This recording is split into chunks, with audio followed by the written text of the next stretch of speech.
आप देख रहे हो प्रभावशाली न्यूज। अब हर खबर होगी प्रभावशाली।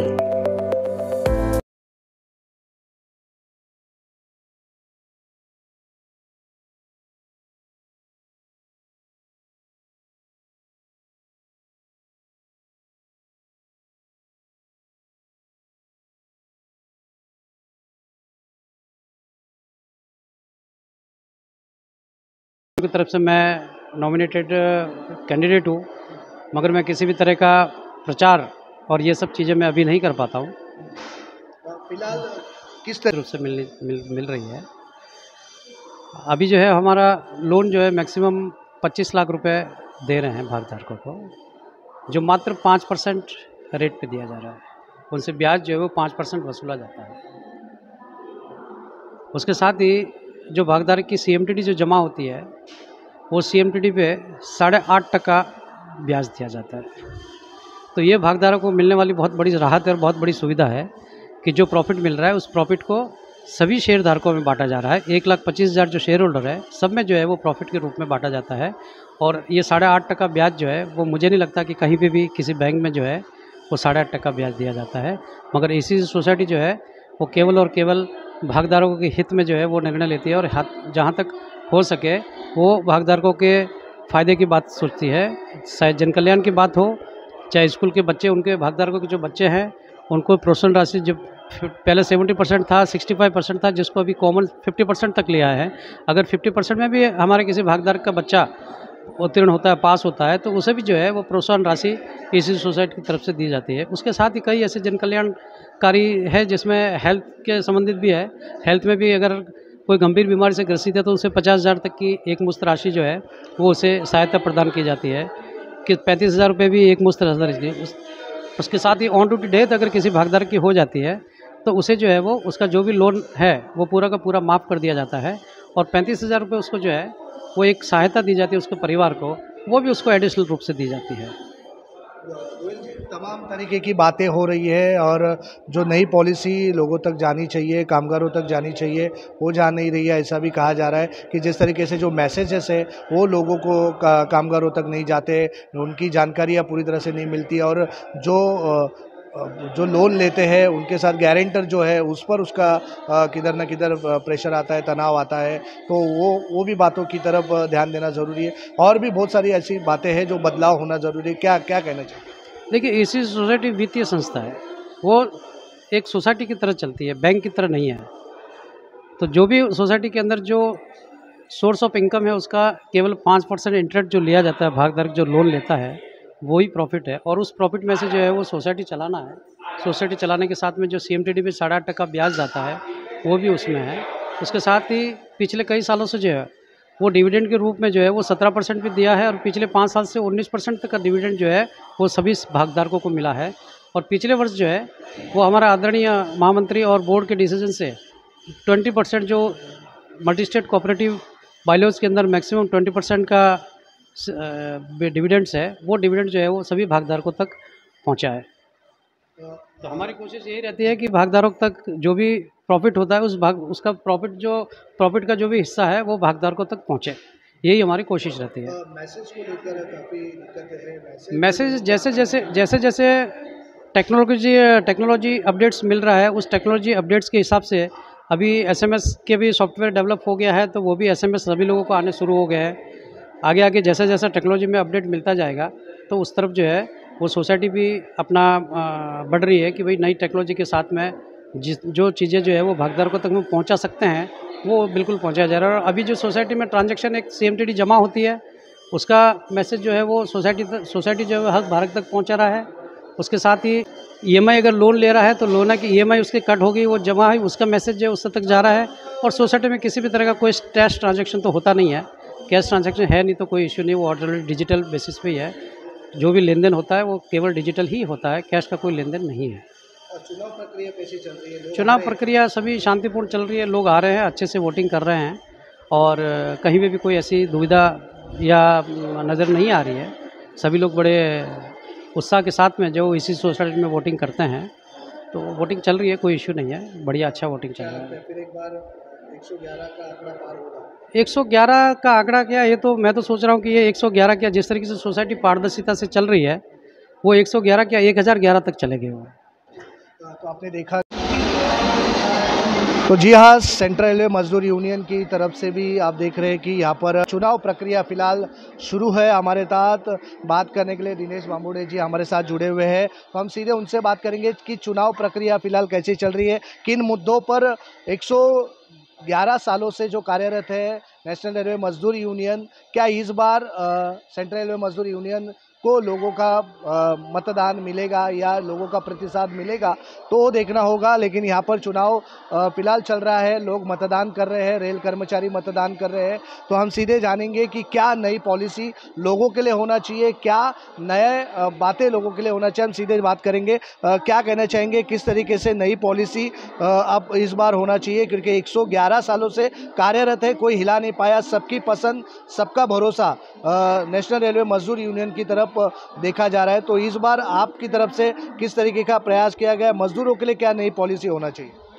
धन्यवाद। मैं प्रभावशाली न्यूज़ का, मैं दिनेश बमोड़े, कुर्ला टर्मिनल CRMA शाखा का सचिव हूँ। ये जो आज जो ECC बैंक का जो चुनाव चल रहा है, इसमें हमारे काफ़ी मुद्दे हैं। हमारे आदरणीय अध्यक्ष डॉक्टर प्रवीण वाजपेयी साहब, इनके जो विज़न है और इनकी जो गाइडलाइन है उसके अंडर हम लोग काम कर रहे हैं। और इस चुनाव में जो हमारे मेन मुद्दे हैं, ECC सोसाइटी जो है 110 साल 111 साल से NRMU चला रही है, लेकिन उसमें हमारे ऐसे बहुत से मुद्दे हैं जो लोगों के लिए बेहद ज़रूरी है। उसमें से हमारा पहला मुद्दा था, मैं आपको शॉर्ट में समझा दूँ। पहला मुद्दा हमारा ये था, जो कि ये मैनुअल फॉर्म फिल करना पड़ता है लोन के लिए, वो नहीं होना चाहिए, क्योंकि वो फॉर्म ये लोग जल्दी देते नहीं है, उस फॉर्म को जल्दी अवेलेबल करते नहीं है। इसलिए हमने रखा है, जब सेंट्रल रेलवे मजदूर संघ का पैनल जीत के आएगा, हमारे वहाँ पर सत्ता आएगी, तो लोगों के लिए पहला काम सब में हम ये करेंगे कि वो फॉर्म जो है ऑनलाइन करेंगे। हमारा क्योंकि आजकल ऑनलाइन का ज़माना है, डिजिटल का ज़माना है, तो हमारा फोकस यही रहेगा कि हम उसको ऑनलाइन करेंगे फॉर्म का एप्लीकेशन। सब में बड़ी बात यह है कि ये लोग लोन देने के टाइम लोगों को एक प्रकार का सताया जाता है, उससे 2 श्योरिटी मांगी जाती है। उस श्योरिटी के चक्कर में बहुत सा लोगों का आपस में बहुत सा अच्छा भेदभाव रहता है, बहुत सा लोग श्योरिटी देने नहीं देखते हैं। तो सब में पहला काम सेंट्रल रेलवे मजदूर संघ ये करने वाली है कि जो श्योरिटी देनी पड़ती है लोन, ये रेलवे कामगारों की बैंक है, ECC कोऑपरेटिव सोसाइटी है, इसको रेलवे कामगारों ने बड़ा किया है, और उन्हीं को आप तकलीफ़ देंगे तो वो अच्छी बात नहीं है। उसमें क्या होता है, जब भी उसको श्योरिटी देना पड़ता है, श्योरिटी को एक दूसरे को देने दिखता नहीं है। इन केस अगर डेथ हो जाती है, आदमी नौकरी से निकल जाता है, तो ये लोग श्योरिटी से रिकवरी करता है। हम लोग के जो है अध्यक्ष, उनका विज़न ये है क्या, लोगों से श्योरिटी नहीं लेते हुए जो लोन अमाउंट सैंक्शन होगी, जो भी लोन लेता आदमी 10 लाख 5 लाख, उस अमाउंट को हम इंश्योर करेंगे। हम लोग उस अमाउंट को हम इंश्योर करेंगे, ताकि अगर किसी को भी कुछ होता है एम्प्लॉय को, तो कुछ डरने की ज़रूरत नहीं है। इंश्योर रहेगा उसका लोन, ना उसको घर वाले से रिकवरी होगी, ना किसी साथियों से रिकवरी होगी। ये हमारा बड़ा विजन है, लोग नहीं कर पा रहे। सेंट्रल रेलवे मजदूर संघ का कुर्ला कॉन्स्टिट्यूंसी का जो पैनल है 2009 में जीत के आया था हमारे उम्मीदवार। तब हमारे उम्मीदवारों ने 10,002 में एक इनको सबमिट किया था, क्या क्या होना चाहिए, मेमोरेंडम दिया था। वो मेमोरेंडम की चीज़ है आज ये लोग अभी कर रहे हैं। हमारा जो मांग थी, रिड्यूसिंग बैलेंस पे लोन होना चाहिए, किधर भी फ्लैट रेट में नहीं होता है। हमने इनको उस समय डिमांड की थी कि लोन का जो इंटरेस्ट अमाउंट है वो 5% होना चाहिए। अब इन्होंने जाके 2010 की हमारी डिमांड थी, 24 में आकर 1 अप्रैल 2024 से इन्होंने उस रेट को, पिछले चुनाव जब आते हैं लोग, चुनाव के टाइम आधा टक्का कम करते। लास्ट टाइम की चुनाव ने इन्होंने 2019 की चुनाव में 6% से 5.5% किया। अब ये चुनाव आ गया तो अब इन्होंने 1 अप्रैल से आधा टक्का कम करके लोन का इंटरेस्ट 5% किया। मेरे एक बात समझ में, जब चुनाव आता है उसी साल इनको कैसे सोचता है कि आधा टक्का कम कर सकते हैं, पहले क्यों नहीं? और इनके जो नेता लोग हैं, ये लोग बड़ी बड़ी बात कर रहे हैं कि हम लोग ये नहीं पॉसिबल, वो नहीं पॉसिबल। 120 हमारा मांग थी कि जब लोन की अमाउंट बढ़ी है, लोन की राशि बढ़ी है, तो उसका EMI भी ज़्यादा बढ़ना चाहिए। तो हम लोग ने बोला EMI जो हम लोग 60 इंस्टॉलमेंट लेते हैं, उसको 120 हम करने का सोचेंगे और करेंगे। ये हमारी सब में पहले लोगों के लिए ये तोहफा रहेगा, क्योंकि फिर उसको उतना अमाउंट कम होएगा। नहीं तो अगर 60 इंस्टॉलमेंट में उसको लोन भरना है, ज़्यादा से ज़्यादा उसका EMI कटेगा तो घर कैसे चलाएगा। तो इनके नेता लोग सब बाजू भाषण में बोल रहे थे कि ये पॉसिबल नहीं है, और अभी अभी इनका मैसेज आने लगा कि हम लोग भी 120 इंस्टॉलमेंट करेंगे, ये हम लोग करेंगे करके। हम लोगों ने बोला था CMTD जमा होती है उसका मैसेज आना चाहिए, इतने दिन इनको पॉसिबल नहीं था। जब से CRMS ने जितने मुद्दे उठाए अब ये लोग होश में आए ले कि ये करना चाहिए, ये सही है, लोगों की मांग है। अब इन्होंने लोगों को CMTD का आधा अधूरा मैसेज भेजना चालू किया है कि आपकी CMTD जमा हुई है, लेकिन कितनी जमा हुई है, उसकी टोटल अमाउंट कितनी है वो भी उसके साथ आना चाहिए। ये महीने की आपकी CMTD जमा हो गई है, अब कुल अमाउंट आपका इतना है। और ये लोग ने बहुत सा, ये एक्चुअली कामगार के बैंक है, मुझे मालूम नहीं इनको कामगारों से क्या तकलीफ है, ऐसे रूल रेगुलेशन रखते हैं जिससे कामगार परेशान है। हमारी CMTD है, हम उसको विड्रॉ नहीं कर सकते। एक बार विड्रॉ किया तो दोबारा बोलते आप CMTD कटा नहीं सकते। अगर दोबारा आपको वापस से CMTD कटाना है तो जो अमाउंट आपने विड्रॉ की वो पूरी भरने बोलते हैं। तो ये कहाँ का न्याय है? लोग काय के लिए पैसा जमा करता है CMTD, और ये कि जब हमको ज़रूरत पड़े उस समय हमारे काम आना चाहिए। उसकी अगर इच्छा नहीं है, हमारे को लोन नहीं लेना है, मेरे पैसे मुझे चाहिए, जब उसकी इच्छा होगी आज मेरी कंडीशन अच्छी है मैं फिर से भरना चाहता CMTD, तो ये लोग उसको मना करते हैं। इसमें बहुत से मुद्दे हैं। एक तो हमारा लोन रिड्यूसिंग का है, ऑनलाइन एप्लीकेशन है, नो श्योरिटी, और जब भी इनके जो अपनी जो ECC बैंक है वहाँ पर जो भर्ती होती है वो रेलवे कामगार के बच्चे लोग को ही देनी चाहिए। ये लोग आपस में इसका साला, उसका फलाना, उसका ढिकाना, उसको भर्ती करते हैं।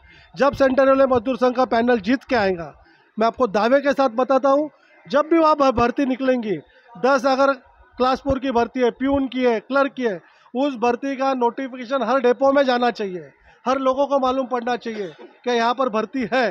हर रेलवे एम्प्लॉय अपने बच्चे के लिए एप्लीकेशन करेगा, लेकिन ये लोग नहीं करते। सस्पेंस अकाउंट है वो भी ये लोग डिक्लेयर नहीं करते, बैलेंस शीट डिक्लेयर नहीं करते, तो बहुत सी तकलीफ है लोगों को। जब भी CRMS इस तरीके से इन लिए आप देखोगे इस समय परिवर्तन पक्का है। हम लोग ने पूरा प्रचार किया, लोगों को जा के समझाया है।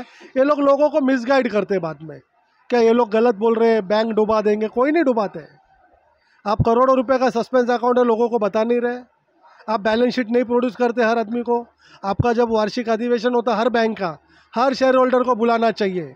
आप जब भी देखोगे बाकी के बैंकों में जाओगे जहाँ पर वहाँ एनुअल होता है, वार्षिक अधिवेशन होता है, तो लोगों को भागधारकों को बुलाया जाता है। ये कभी नहीं बुलाते, ये लोगों को गुमराह करके वोट लेते हैं।